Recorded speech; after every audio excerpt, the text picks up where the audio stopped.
बजे स्कूलों की प्रेयर मीटिंग अटेंड करते हैं। इस देश के इकलौते ऐसे शिक्षा मंत्री हैं जिससे सीधे बच्चों का कनेक्ट था। बच्चों से जाना, मिलना, उनसे बातें करना, छोटे छोटे बदलावों पे भी बड़े बड़े प्रयास करना। तो निश्चित तौर पे इस देश की राजनीति में जो भी लोग बदलाव चाहते हैं उनको मनीष सिसोदिया जी का मॉडल फॉलो करना पड़ेगा, क्योंकि बिना शिक्षा और चिकित्सा को बदले हुए हमारे देश को एक विकसित देश नहीं बनाया जा सकता है।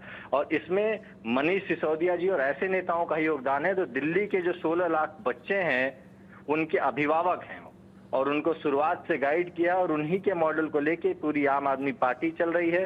पंजाब में हमारी सरकार चल रही है और दूसरे सरकारों से भी हमारा निवेदन होता है कि आप सब लोग भी इस मॉडल को लेके चलिए कि जिससे आप अपने स्कूलों के नाम पे वोट मांग सकें। और मनीष सिसोदिया जी वो नेता हैं जिन्होंने इस आम आदमी पार्टी को इतनी ताकत दी कि उनके किए गए कामों को लेकर हम जनता के बीच जाते हैं और ये कहते हैं कि ये काम हुए हैं, इस पे हमें वोट दे दीजिए। तो उस नेता को सलाम, उनकी हिम्मत को सलाम और उनके 16 लाख बच्चे जो दिल्ली में उनका परिवार है, जिन्होंने उन पे भरोसा रखा, जिन्होंने उनका साथ दिया, उन सबको सलाम करते हैं। यानी कि एक स्वागत होगा मनीष सिसोदिया के परिवार वालों की तरफ से, एक स्वागत आम आदमी पार्टी जो उनका पूरा परिवार है उसकी तरफ से, और एक दिल्ली के उन खास बच्चों की तरफ से जो लगातार इंतजार कर रहे थे कि मनीष सिसोदिया कब जेल से बाहर आएंगे।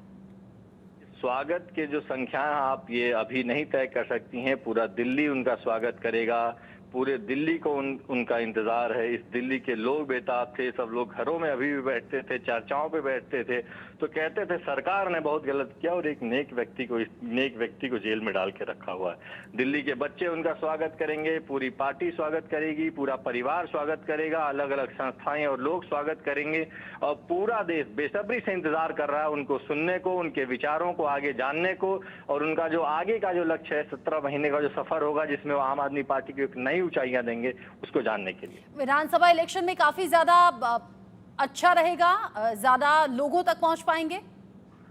निश्चित तौर पे हमारे जब भी नेता बाहर रहेंगे उनका परिणाम अच्छा ही रहेगा। हमारे नेताओं के हौसलों को दबाने के लिए ही भारतीय जनता पार्टी और नरेंद्र मोदी जी ये करते रहते हैं, लेकिन हमारे नेताओं का हौसला कमजोर नहीं होने वाला है। सांसद संजय सिंह जी को 6 महीने जेल में रखा, उनका हौसला क्या किसी को कम दिखा? अरविंद केजरीवाल जी जेल में रह के आए, 21 दिन के लिए बाहर किया, उनका हौसला और उनके लड़ने की शक्ति किसी को कम दिखी? तो आप देखिएगा कि हमारे नेता जब भी जेल से आते हैं वो और मजबूत होकर आते हैं, क्योंकि उनका लक्ष्य तय है, उनको इस देश के लिए काम करना है, वो इस तानाशाही के खिलाफ काम कर रहे हैं। हमारे नेता और मजबूती से सामने आएंगे, हमारे कार्यकर्ताओं का हौसला बढ़ाएंगे, देश के लोगों का हौसला बढ़ाएंगे। जो लोग भी राजनीति में हैं, राजनीति के तहत, राजनीति के थ्रू इस देश को बदलना चाहते हैं, उन सबके लिए एक नया मील का पत्थर साबित होंगे। जी, सर्वेश मिश्रा जी, एक बार फिर से आपको बहुत बधाई। अब मनीष सिसोदिया जी आज जेल से बाहर आ जाएंगे, आप उनके स्वागत की तैयारियां कीजिएगा, आगे बहुत मेहनत भी करनी है। जैसा आपने कहा, अभी के लिए हमारे साथ जुड़ने के लिए बहुत बहुत शुक्रिया आपका। तो मनीष सिसोदिया 26 जनवरी 2023 को गिरफ्तारी हुई थी, 9 अगस्त यानी कि आज 2024 में 17 महीने के इंतजार के बाद आज जेल से रिहा होंगे। और जेल से रिहा होने के साथ ही ये आम आदमी पार्टी के लिए बड़ा मौका रहेगा, मनीष सिसोदिया के परिवार के लिए बहुत बड़ा मौका रहेगा जब वो जेल से बाहर आएंगे। इस पर बात हम करेंगे। मोहम्मद अफसर लगातार जो कोर्ट पर निगाहें बनाए हुए हैं, मेरे साथ में जुड़े हुए हैं, अपडेट्स तमाम उनके साथ में हैं, वो हम जल्दी से दर्शकों तक पहुंचाएं। साथ ही साथ मेरे साथ मेरे 2 सीनियर कुलीग जुड़ गए हैं।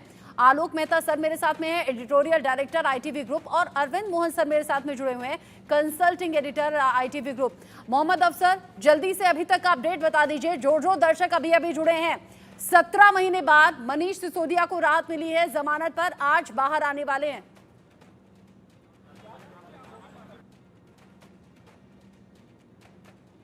मोहम्मद अफसर से शायद हमारा संपर्क टूट गया है, अभी तक वो हमारे साथ जुड़े हुए थे और बता रहे थे कि कैसे सुप्रीम कोर्ट ने ये राहत दी है। ED CBI के जरिए ये मांग भी की गई थी कि मनीष सिसोदिया को अगर राहत दे भी रहे हैं तो वो मुख्यमंत्री ऑफिस पर ना जाएं, सचिवालय ना जाएं, लेकिन सुप्रीम कोर्ट ने इस बात को मानने से इनकार कर दिया। लेकिन हाँ, सुप्रीम कोर्ट ने ये जरूर कहा कि आपको पासपोर्ट जमा करवाना होगा और हर सोमवार आपको हाजिरी देनी होगी ताकि सबूतों को प्रभावित आप ना कर सकें, गवाहों को प्रभावित आप ना कर सकें और जांच बाकायदा चलती रहे।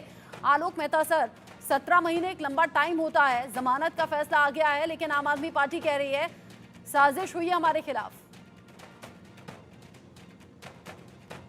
उसकी कानूनी लड़ाई में एक कदम आगे बढ़े हैं और इसलिए ये सही है कि टेलीविजन के लिए, डिजिटल के लिए बहुत बड़ी खबर, चूंकि लोग तुरंत जानना चाहते हैं कि क्या फैसला हुआ, इसलिए अच्छा है आपने ब्रेकिंग न्यूज सबसे पहले की। लेकिन उनको जमानत मिली है। देखिए, हम पत्रकार के नाते, आप भी पत्रकार हैं, आप ये देखिए कि जमानत का मतलब सारे गुनाह माफ नहीं होता। ये मामला कब तक चलेगा हम नहीं जानते। अदालत, लेकिन मैं इसीलिए न्यायालय का जरूर स्वागत करना चाहिए, जिस कारणों से लगातार इतने समय तक उन्होंने रखा, और अब तो कह दिया गया कि किसी को भी कितने समय तक रखा जाना चाहिए, इसको दूसरी अदालत भी जल्दी जमानत दिया करे। ये एक उस दृष्टि से सुप्रीम कोर्ट का स्वागत फैसले का करना चाहिए। लेकिन जहां तक आम आदमी पार्टी की बात है, निश्चित रूप से उनको विधानसभा चुनाव के लिए एक अच्छा सेनापति सामने आ गया है, और केजरीवाल जी को जैसे आशा की जा रही है, इसी आधार पर, जिस आधार पर मनीष सिसोदिया को रियायत मिली है और जमानत मिली है, अरविंद केजरीवाल जी को मिलने की उम्मीद जो कर रहे हैं, वो भी हो सकता है, वो अदालती फैसला करेगी। हम और आप तो न्यायालय के फैसले का हमेशा स्वागत करते हैं, लेकिन 2 दिन पहले तक संजय सिंह ये कह रहे थे कि इस देश में लोकतंत्र खत्म हो गया, न्यायपालिका खत्म हो गई, सबको बेच दिया गया है, संसद का कोई सुनने नहीं है, सबको जेल में ठूंस दिया गया है। सवाल ये है कि लालू यादव जी भी बाहर आए थे, उसके बाद कई साल सजा रहने पड़ी उनको जेल में, अस्पताल में रहे, चाहे बाहर रहे, और जेल में रहे, और चुनाव न लड़ सके।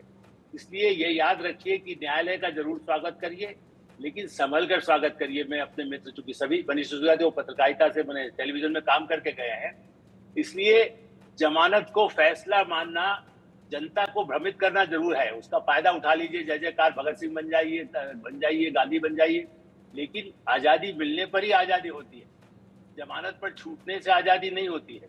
इसलिए अपने को भगत सिंह का उत्तराधिकारी मानने वाले अरविंद केजरीवाल जी को ध्यान रखना होगा। अदालत उनको रिहा कर दे वो तो बिल्कुल है ही, उसके बाद तो बहुत अच्छी तरह रह ही सकेंगे, लेकिन जब तक सजा का फैसला नहीं होता कि इस जो भी अपराध हुआ है, जो आरोप लगे हैं, उसमें भ्रष्टाचार के आरोप में जब अदालत उनको दोष मुक्त कर देगी, तब असली माना जाएगा। यदि उसके बाद 2 साल से अधिक सजा हो गई, तब तो चुनाव ही नहीं लड़ पाएंगे, कम से कम ऐसे जिनके नाम आए हैं। इसलिए ये सही है, जमानत एक न्यायालय का अच्छा प्रक्रिया है, और किसी को भी, वो देश में हो विदेश में हो, कहीं पर भी इतना समय तक जांच जो होती है उस समय किया गया, जाति यदि हुई है तो उसके लिए भी उनको हर्जाना सुप्रीम कोर्ट मांग सकती है, सरकार से कह सकती है कि आप हर्जाना दीजिए। हाँ, मानवीय दृष्टि से सबकी सहानुभूति है, उस पर खुशी होना चाहिए, लेकिन ज्यादा खुशी नहीं, कभी खुशी कभी गम याद रखना चाहिए कि इतनी जल्दी उत्साह में जब हम एकदम आ गया रिजल्ट, और उसके बाद एकदम ताली बजाते हैं, अगले दिन कुछ और परिणाम सामने आ जाता है। तो ये हम लोग उस धैर्य से, थोड़ा धैर्य से रख करके पत्रकारिता करने वालों में से भी है कि एकदम आप बना दीजिए, कल कहिए कि हम सब गलत साबित हो गए। इसलिए मेरा मानना है कि उस पर एकदम ये प्रतिक्रिया देना कि विजय हो गई, वो ठीक है। सत्य की विजय मतलब जमानत पर जो पैरवी की गई, अभिषेक सिंघवी जी और जो वकील रहे हैं, उनकी उस अपील को सुप्रीम कोर्ट ने, जो सुप्रीम कोर्ट बहुत प्रमुख हैं, अब वो रिटायर भी होने वाले हैं चंद्रचूड़ जी, उसके पहले जितने लोगों को छोड़ सकते हैं छोड़ दें, जितने ऐसे वकील जो उनके सामने जाते हैं उनको माफ कर दें, ताकि आगे आने वाला जज फिर देखे कि क्या करना है। हाँ। इसलिए ये सही है कि यानी आप कह रहे हैं कि अति उत्साह का शिकार ना हो, अति उत्साह का शिकार होकर कई बार जब इस तरह से खुशी मनाते हैं तो बाद में नतीजे कुछ और होते हैं। हालांकि यहाँ क्लियर जमानत मिल गई है। अरविंद मोहन सर, चूंकि अब जैसे ही जमानत का फैसला आया, सबसे पहले संजय सिंह का रिएक्शन सामने आया। संजय सिंह कह रहे हैं सत्य की जीत हुई है, हम तो पहले से कह रहे थे इस मामले में कोई भी तथ्य नहीं है, सत्यता नहीं है, जबरदस्ती जेल में रखा गया, हमारे नेताओं को 17 महीने तक जेल में रखा। और वो कह रहे हैं कि क्या भारत के पीएम इस 17 महीने का जवाब देंगे? जिंदगी के 17 महीने जेल में डालकर बर्बाद कर दिए गए। सुप्रीम कोर्ट का धन्यवाद कर रहे हैं, सर झुकाकर नमन कर रहे हैं। उनकी अपनी जगह है। अपनी बात यह है कि जेल में रहना पॉलिटिक्स का हिस्सा है, और पॉलिटिक्स में अगर आप आए हैं तो इस तरह के उतार चढ़ाव आपके जीवन में आएंगे। अदालत के रूप से लग रहा है इस जमानत से, या संजय सिंह की जमानत से, हेमंत सोरेन को छोड़े जाने से, उससे भी ज़्यादा कल परसों जो अरविंद केजरीवाल के मामले में जिस किस्म से अदालत ने टोका टोकी की है कि अब ये मामला ज़्यादा लंबा नहीं चलेगा, क्योंकि ईडी की तरफ से जो कुछ होना है वो ईडी को ज़रूरत से ज़्यादा वक्त ले रही है, और बहुत कम चीज़ें वो सामने ला पाए। अब इसका मतलब ये नहीं है कि कोई घोटाला शराब के मामले में हुआ ही नहीं। शराब के मामले में घोटाले के पर्याप्त शक मौजूद है, लेकिन वो शक के बेसिस पे अदालत काम नहीं करती। अदालत को सबूत चाहिए, और ईडी और जो सरकार की एजेंसियां हैं वो मेरे ख्याल से इतने लंबे पीरियड में बहुत सारे सबूत नहीं लिया पाएंगे। एक शक को उन्होंने कन्वर्ट करने की कोशिश जरूर की है, और फिर आपके लोगों का बिहेव भी हम देखते हैं। मान लीजिए इस शराब के सौदे में ही का मामला नहीं है, मनीष सिसोदिया कोई शिक्षा के मामले में जेल नहीं गए, शराब के धंधे के गड़बड़ में जेल गए। तो इसलिए ये बात भी बताने की कोई चीज़ नहीं है। और दूसरी बात भी अरविंद केजरीवाल ने बीच चुनाव में कि 20 दिन की जमानत पे हैं और अपने घर में एक राज्यसभा सांसद को इस बीच दिल्ली शहर में पिटवाया।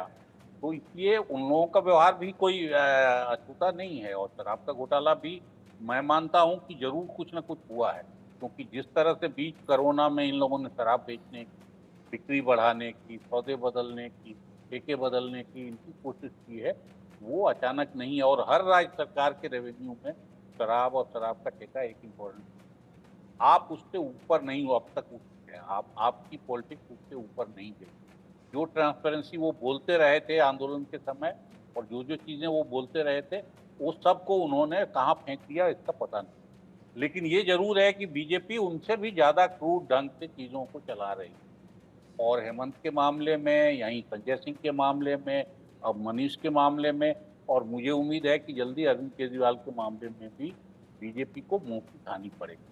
तो ये एक सबक है कि पॉलिटिकल चीजें लीगल मामले पे हावी नहीं होने देनी चाहिए। लीगल मामला लीगल ढंग से चलना चाहिए, सबूतों पे चलना चाहिए। जैसा आप और कह रहे हैं कुछ ऐसी उम्मीद संजय सिंह भी कर रहे हैं। संजय सिंह कह रहे हैं बहुत जल्दी ही अरविंद केजरीवाल जेल से बाहर आएंगे। कल की टिप्पणियां जिस किस्म से कोर्ट की हैं, और ईडी जिस तरह से हकलाने लगा ईडी का वकील, उसने कहा हमारे सीनियर आएंगे तो ये बोलेंगे, उन चीजों से मुझे लगता है कि अरविंद केजरीवाल भी अब ज्यादा समय तक जेल में नहीं रहेंगे, क्योंकि अदालत को भी अब ये बहुत साफ लगने लगा है कि जरूरत से ज्यादा वक्त हो गया है, जरूरत से ज्यादा केसों का रिपीटेशन है, और बहुत कम चीजें ईडी हाजिर कर पाई है कोर्ट के सामने। ऐसा नहीं है कि जीरो है, जीरो होता तो अब तक तो सब बाहर आ गए हैं। लेकिन वो अब मामला खड़ा हो और सजा होने तक जाए या फिर मुकदमा आगे बढ़े, ऐसी चीजें बहुत सारी नहीं ईडी और पुलिस की जांच में कहीं से सामने आई हैं। हाँ। और इतने लंबे पीरियड में अरेस्ट और छापे और रिकवरी कुछ भी नहीं होना, ये सब मेरे ख्याल से आपके पक्ष में गई। अच्छा, अब ये आपके टिप्पणी भी सुप्रीम कोर्ट ने की है। एक टिप्पणी भी सुप्रीम कोर्ट ने की है, आप दोनों ही सुनिएगा और आलोक सर आप इस पर रिवर्ट कीजिएगा। सुप्रीम कोर्ट ने चूंकि जमानत तो दे दी है, और सुप्रीम कोर्ट ने कहा कि जमानत मामले में हाई कोर्ट और ट्रायल कोर्ट सेफ खेल रहे हैं, सजा के तौर पर जमानत से इनकार नहीं किया जा सकता। अब समय आ गया है कि अदालतें समझें कि जमानत एक नियम है और जेल एक अपवाद है। इसे कैसे देखें? ठीक है जी, ये बिल्कुल जैसा मैंने पहले भी कहा, जमानत वाला मामला सबके लिए, पर पत्रकार के लिए भी हो सकता है ना, बुला करके और बंद कर दे। कहीं भी राज्यों में ऐसा होता रहा है, कहीं कैसे ऐसे कर देते हैं। तो इसलिए जमानत यदि आधार है और वो कोई भागने वाला नहीं है, इस मामले में मैं जरूर ये कहूंगा, मैं कोई ईडी और वो लोग आपको बताएंगे या वकील बताएंगे, लेकिन ऐसे सबूत, इलेक्ट्रॉनिक सबूत को कोई आपने मुझे व्हाट्सएप किया अभी, उस पर भी किसी को बताने को उन्हें बाध्य नहीं है, और उसका यदि पासवर्ड ही नहीं बताएंगे जो केजरीवाल जी ने किया, तो ऐसी स्थिति में वो महीनों सालों लगते हैं। चारा कांड 1990 में हमने छापा और कितने साल बाद जाकर के लालू यादव जेल गए। ये कोई पहला चमत्कार नहीं है, वर्षों तक। लेकिन हाँ, वो जमानत का जो प्रावधान है, जो आपने ठीक जो बताया, मैं इससे बिल्कुल सहमत हूँ। सुप्रीम कोर्ट न्याय कर रहा है, इसी न्याय की बात करें। मेरा कहना है कि न्याय और आगे की सुनवाई का फैसला या जनता के बीच एक, देखिए वो तो है, संविधान बदल रहे हैं, सब कुछ बदल दिया, कानून बदल रहा है, देश से छोड़कर भाग जाएंगे, कुछ भी इस तरह की बातें, प्रचार भी होता है ना। तो इस दृष्टि से मेरा ऐसा मानना है कि अदालत ने ठीक कहा है, इस पर तो आप और हम सहमत है, लेकिन इसे रिहाई न मानी जाए। जैसा अभी अरविंद जी कह रहे थे, हाँ, जांच में जो समय लगा उसमें कुछ जानबूझकर हो सकता है, और कुछ तथ्यों को मैं चूंकि वर्षों से सीबीआई कवर करता रहा हूँ, 72, 74 सब दीजिए आप, और इसलिए जानता हूँ कि महीनों महीनों लगते हैं। बोफोर्स कांड में आज तक जिन परिवारों का नाम आया, आज तक उसके सबूत बाद में नहीं मिले, लेकिन और लोग तो गए ना, और लोगों के प्रमाण सामने आ गए, जो देश के बाहर पैसा चला गया। इसमें तो ये कि अच्छा ये कैसे मिलेगा, रिकवरी बार बार कहते हैं। आप मैं पैसा खर्च कर दूं 50 करोड़ रुपया और फिर कहूं देखिए मेरे घर में दिखाइए आप, 100 करोड़ रुपए आप खर्च कर दें, 45 करोड़ खर्च कर दें, चुनाव में बहा दें, नदी में डाल दें, तो आप ये थोड़ी कहेंगे कि भाई हमने आप लाइए नदी में बहा गया, उसको निकाल के लाइए। यदि वहां तक नदी तक ले जाने का पैसे का प्रमाण मिलता है तो गुनाह साबित होता है। इसलिए मेरा ऐसा मानना है, यदि जो वकील आपको बताएंगे कि ये सारे प्रकरण, इसमें सबूत न मिलने पर बहुत अच्छी रिहाई होगी और बहुत अच्छा तमाचा पड़ेगा एजेंसियों को, लेकिन एजेंसियों का काम है सबूत लाना, सबूत न मिलेगा तो रिहा हो जाएंगे। वो भी अदालत के पास ही जा रहे हैं ना, अपने आप सजा नहीं दे रहे हैं। जैसे जहां पर अपने आप सजा देते हैं कि इसका घर गिरा दो, इसको मकान मार दो, इसको गोली मार दो, वो अनैतिक है, वो अपराध है। कोई भी सरकार यदि ये काम करती है कि पकड़ करके बंद कर दे, बगैर निचली अदालत, हाई कोर्ट, सुप्रीम कोर्ट, उसके आधार पर ही जमानत से पहले और जमानत के बाद या नहीं हुई है तो आप बिना किसी ट्रायल के, बिना किसी फैसले के कैसे किसी को जो है जेल में रख सकते हैं। दूसरी बात, उन्होंने सभी हाई कोर्ट्स और लोअर कोर्ट्स, ट्रायल कोर्ट्स को एक सीख देते हुए कहा कि ये एक प्रिंसिपल है, bail is a right, jail is an exception, यानी कि बेल देना किसी का भी हक है, उसको बेल मिलनी चाहिए। आप ऐसे नहीं कर सकते कि आपका मुकदमा शुरू नहीं हुआ और आपने किसी को जेल में डाल दिया। भाई मुकदमा पूरा कीजिए, किसी का गुनाह साबित कीजिए, कन्विक्ट कीजिए, 1 साल नहीं 5 साल की सजा दिलाइए, कोई मना नहीं कर रहा। मगर आपका मुकदमा ही शुरू नहीं हुआ, कोई गुनाह साबित नहीं हुआ, बिना साबित हुए आपने 17 महीने उनको जेल में रख लिया। अब मैं ये जानना चाहता हूँ, अब वो अगर बेगुनाह साबित होंगे तो ये 17 महीने उनको कौन वापस करेगा? क्या ट्रायल कोर्ट वापस कर सकता है? क्या केंद्र सरकार मनीष सिसोदिया के 17 महीने उनके परिवार को वापस कर सकती है? नहीं कर सकती है। इसी बात को सुप्रीम कोर्ट ने अंकित किया और कहा कि ट्रायल कोर्ट्स और हाई कोर्ट बेल देने में जो हिचक रहे हैं ये गलत है। इसकी वजह से सुप्रीम कोर्ट के अंदर बेल से संबंधित मामले बढ़ते जा रहे हैं, सुप्रीम कोर्ट के ऊपर लोड बढ़ रहा है। तो कई बातें उन्होंने कही और सबसे बड़ी और खुशी की बात यह है सुप्रीम कोर्ट ने कोई कंडीशन मनीष सिसोदिया जी के ऊपर नहीं लगाई, यानी कि वे अपना ऑफिस भी आके जो है दोबारा से ले सकते हैं, अपना काम कर सकते हैं, अपनी कॉन्स्टिट्यूंसी में जा सकते हैं। उनको मंडे और थर्सडे थाने में जाके अपनी बस एक हाजिरी लगानी है कि भाई मैं यहाँ दिल्ली में उपलब्ध हूँ। जी, अभी सर कब तक जेल से बाहर आ सकते हैं? आगे की क्या रणनीति रहने वाली है? देखिए, अब तो इससे कोई बहुत बड़ा फर्क नहीं पड़ता कि आज शाम को आ जाए, नहीं तो कल शाम को आ जाए। हमने देखा है जेल प्रशासन अक्सर ये बदमाशी करता है कि उनको एक दिन और डिले करने में भी बहुत मज़ा आता है। तो अब देखते हैं कि जेल प्रशासन जो है वो क्या करना चाहता है, षड्यंत्र करना चाहता है या आसानी से जो है उनको छोड़ना चाहता है। ठीक है सर, थैंक यू।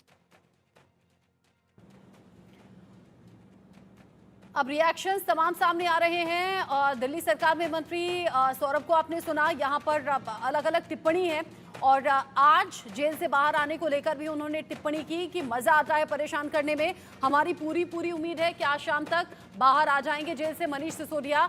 और संजय सिंह कह रहे हैं बेबुनियाद आरोप लगाए गए, 17 महीने बर्बाद कर दिए गए, वो 17 महीने आखिर कौन लौटाएगा? दिल्ली शराब घोटाला मामले को लेकर बड़े चेहरे जेल के भीतर पहुंचे, एक एक करके राहत भी मिली और ये सभी राहत मिली हैं सुप्रीम कोर्ट की तरफ से। अभी थोड़ी ही देर पहले खबर सामने आई है, सुनीता केजरीवाल ने भी सोशल मीडिया अकाउंट पर पोस्ट किया है और वो लिख रही हैं भगवान के घर देर है अंधेर नहीं। संजय सिंह जो ये कह रहे हैं कि बेबुनियाद आरोप थे, बाहर तो आना ही था, तो बाहर वो आ गए हैं। शराब घोटाला मामले में मनीष सिसोदिया को जमानत मिली है, ये इस वक्त का सबसे बड़ा अपडेट है, सबसे बड़ी राहत की खबर है। एक एक करके भगवंत मान कह रहे हैं कि यहाँ पर सच की जीत हुई है। जिस तरीके से रिएक्शन तमाम सामने आ रहे हैं, आम आदमी पार्टी कह रही है सच की जीत हुई है, शिक्षा क्रांति का जो नायक है वो वापस आ रहा है, हम दिल से स्वागत करते हैं। यहाँ ईडी सीबीआई की तरफ से मांग की गई थी कि मनीष सिसोदिया को मुख्यमंत्री ऑफिस या फिर सचिवालय जाने पर रोक लगाई जाए, लेकिन सुप्रीम कोर्ट ने ऐसा आदेश देने से इनकार कर दिया और ये सीधे तौर पर राहत दी है। तमाम रिएक्शन सामने आ रहे हैं जिन पर नजर हमारी है, लेकिन साथ ही साथ आलोक सर, यहाँ सुप्रीम कोर्ट ने एक और टिप्पणी भी की है। वो कह रहे हैं कि जमानत मामले में जिस तरीके से सेफ खेलने की बात कही, उसके बाद ये भी कहा कि सिसोदिया की जो जड़ें हैं वो समाज से गहरी जुड़ी हुई हैं और इसीलिए वो भाग नहीं सकते हैं। इसे पॉजिटिवली लें क्या? देखिए, निश्चित तो जनप्रतिनिधि होने के नाते और मनीष सिसोदिया का बैकग्राउंड पहले कोई क्रिमिनल जैसा नहीं रहा, इसलिए सुप्रीम कोर्ट का ये बिल्कुल मैं भी मानता हूँ, जब तक कोई गुनाहगार साबित न हो, इसीलिए आप जब से हम चर्चा कर रहे हैं, मेरा हमारे उनके प्रति सहानुभूति सबकी एक मानवीय आधार पर, और यदि उनका एक ऐसा आधार है, यदि उन्होंने उनके जो एक शिक्षित होता है उसको जेल में भी सुविधा होती है। लेकिन साथ में आप ये देखिए कि सौरभ भारद्वाज जो कि जेल प्रशासन ने, तिहाड़ जेल दिल्ली सरकार के अधीन है, उसका यदि बायस है तब तो उनके अधिकारियों पर नियंत्रण जो है वो निजी सरकार का है। अरविंद केजरीवाल जी आज भी मुख्यमंत्री हैं, वो तो डिसमिस कर सकते हैं, कुछ जो भी कार्रवाई करें, सिफारिश तो कर ही सकते हैं उपराज्यपाल के पास भेजकर। तो जेल प्रशासन, इसीलिए मेरा मानना है कि न्यायालय के बाद हड़बड़ी ना हो, ये भी सही है कि उसके बाद वो हो सकता है मुख्यमंत्री उप मुख्यमंत्री फिर से काम करने लगे और उसका जो भी लाभ मिल सकता है वो उनको मिलेगा। मैं ये नहीं मानता कि उनको जो है नहीं मिल सकता है, क्योंकि अदालत में मामले वर्षों तक चलते हैं और ये पहला मामला नहीं है। राजनेताओं के मामले वर्षों तक चलते हैं और इसीलिए आपको यदि याद हो तो प्रधानमंत्री नरेंद्र मोदी ने आने के बाद कहा था कि हम चाहते हैं कि ऐसे सभी मामलों को, जो राजनीतिक मामले हैं, उनमें लगातार सुनवाई होकर फैसला हो। लेकिन अदालतों में प्रॉब्लम है, जजेस नहीं है, मैंने सैकड़ों अदालत बने जज के स्थान खाली हैं। सुप्रीम कोर्ट ने इलाहाबाद के 76 उच्च न्यायालय के न्यायाधीशों की जगह खाली आज तक स्वीकृति नहीं दी है, क्योंकि उच्च न्यायालय और सुप्रीम कोर्ट में भी सहमति नहीं बनती। दिक्कत यह है कि न्यायालय तो न्यायाधीश तो हो, उसके लिए भी सुप्रीम कोर्ट को सोचना चाहिए इस मौके पर कि जल्दी जमानत तब मिलेगी जब जज हो, वरना हजारों केसें 4 करोड़ मामले अदालतों में लंबित हैं और इसलिए ये दोनों साथ साथ चलता है। आज जुल्म ना हो, पुलिस तो हर जगह जुल्म करती है और केवल मनीष सिसोदिया या अरविंद केजरीवाल नहीं, मैंने इसलिए कहा सामान्य आदमी जब 17 महीने नहीं 17 साल जेल के बाद बाहर निकलता है तब भी अदालत ने ऐसी टिप्पणी नहीं की, वरना जो लोग ऐसे हैं, अभी भी ऐसा केस आया था जो कई साल तक जेल में रहा और बाद में निरपराध साबित होकर निकल गया। भारत की कानून प्रक्रिया और नई न्याय संहिता बनी है, अब उसमें देखते हैं कि क्या होता है। हाँ। लेकिन मेरा मानना है कि सचमुच पे पूरी न्याय प्रक्रिया पर हमारे यहाँ विचार होना चाहिए। सामने आ गया है अरविंद मोहन सर, बीजेपी कह रही है बेल ही मिली है, कोई निर्दोष साबित नहीं हो गए हैं, सिसोदिया आज भी गुनहगार हैं। इस पूरे मामले में मैं मानता हूं कि जितनी गलती ईडी से और जांच एजेंसियों से या खबर होती है, उससे ज्यादा बीजेपी के नेता मेरे ख्याल रोज लगभग ये बयान देते हैं। मैं तो अखबार पढ़ने में और कि वो इस्तीफा दे दें, अनैतिक हैं, नैतिक, अरे यार सब फैसले पहले ही इस तरह से नहीं होते हैं और वो उसको लोगों का सपोर्ट है, मैंडेट है। पॉलिटिकल जेल में अगर आप जाइए तो जेल में मैनुअल में पॉलिटिकल लोगों के लिए अलग व्यवस्था है, जनप्रतिनिधियों के लिए अलग व्यवस्था है, वो भाग के नहीं जाएगा कहीं। तो दिल्ली का मुख्यमंत्री भाग के कहाँ चला जाएगा? तो इसलिए जमानत देते हुए ये सुप्रीम कोर्ट की टिप्पणी बहुत सही है कि ये छोटी अदालतों को ऐसे डरना या टालना नहीं चाहिए। जो अपने न्यायिक विवेक के जो सही लगे वो तुरंत कर लेना चाहिए। और जमानत का मतलब वही एक तो फैसला नहीं हुआ और दूसरा ये भी नहीं है कि वो आदमी वहां से गायब हो जाएगा, भाग जाए। अगर अरविंद केजरीवाल, मैं मानता हूँ, फिर उस चीज को रिपीट कर रहा हूँ कि अगर अरविंद केजरीवाल के सीएम हाउस पे एक राज्यसभा सांसद की पिटाई होती है तो ये जमानत का गंभीर